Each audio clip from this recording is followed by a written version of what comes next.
Yes, I do like that chapter. For those, looking for an awesome mind, body, and performance, peak performance resource, I'd highly recommend this book, not only because I wrote it. So much has gone into it, y'all. And the chapter that follows, which I'm not going to read, but which is a very useful resource, is called Minority Self-Expression. It breaks that down a little bit further and actually gives you a bit of a call to action. It tells you how you can implement it for yourself, which may or may not be worth trying. I think it may be worth trying. And as things like this go, I think maybe the last point I'd like to hit home with it, there could be so many points on this topic. And again, I've got other works that delve much more deeply into this premise and this concept that I'd recommend, Law of the Die being chief among them. Is this idea that we don't always know what's good for us, right? And I give the example of, sure, at the bar I could do any number of things, but I'm not going to stand up on the table, I'm not going to smash a glass, I'm not going to ask any random girl out, just because, why? I mean, we get used to being us, we start doing the things that we do.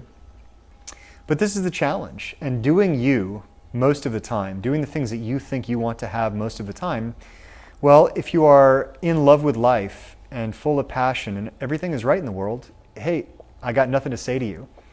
I don't think most people are quite there. I'm not quite there most of the time, and I know that when I am not there, it's because I am insisting too much on things being my way, on doing Tom.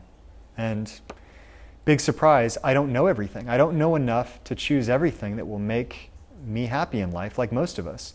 And remarkably, a lot of times, doing the things that frighten us, the things that are different from what we would normally do, whether they're small, like taking a different route home from work or walking a different path, or trying a different meal, or trying a different meal at the same restaurant, or trying a different restaurant that winds up being a habitual thing. When we start to practice these things, it shakes things loose. This web of identity, right? This me that I think that I am, right? I formulate this sense of association across all these things, and most of it's tacit and under the surface.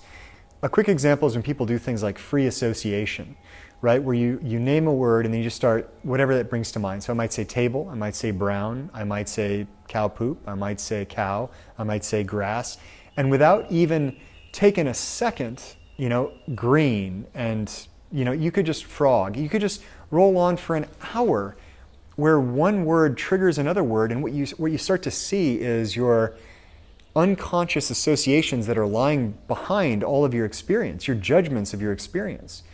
And so sometimes when you do something that doesn't fit that game, it gives you a chance to break those bonds, right? We talk about neuroplasticity. It gives you a chance to break those conditioned bonds and open up to new things and new experiences. And as I mentioned in this book, see something in a fundamentally new way, with open eyes, with an open heart, open mind, and in a magical way. It almost gives you a second chance at life if you've been living in the same rut for a while, or it allows you to sustain that vitality, and even, in the case of the Dice Club, establish forward momentum by doing things that you wouldn't necessarily try. One of the biggest challenges in business, for me, I can't speak for all people, but first thing people say is, well, show me a business plan. Right? Show me a business plan. What's the roadmap? How are you going to get from A to B?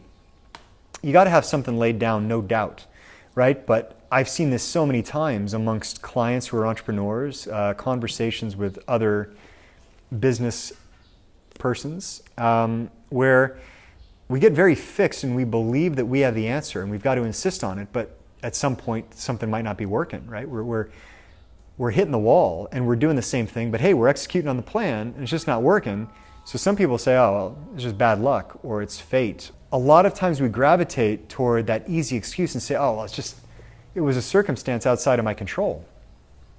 When a lot of times we have a lot more control if we just are willing to explore and activate more options, right? So maybe you've got your roadmap. Well, what happens if you roll the dice for two other things that are not on the roadmap, but might increase options toward the end game, or might give you tangent optionality, right? So you've got your main direction, but hey, what if trialing this thing's cost me minimal time, minimal cost, it's a low price point, and I can do it without breaking the bank, without taking all my time, and I can activate that as an option. Maybe it's a phone call to a business person. Maybe it's trialing a different demographic for my product. Maybe it's, any number of things, right? So a lot of times our assumptions wind up being just as limiting as they wind up being fruitful or productive.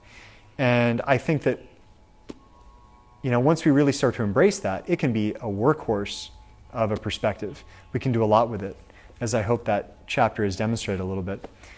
So yeah, without ranting for too long, guys, if you've enjoyed this, please give it a thumbs up and a like and all that jazz. Share it maybe, and drop any questions you have in the comments. You can pick up a copy of this through the website or Amazon. Links are in the description. And until next time, be weightless.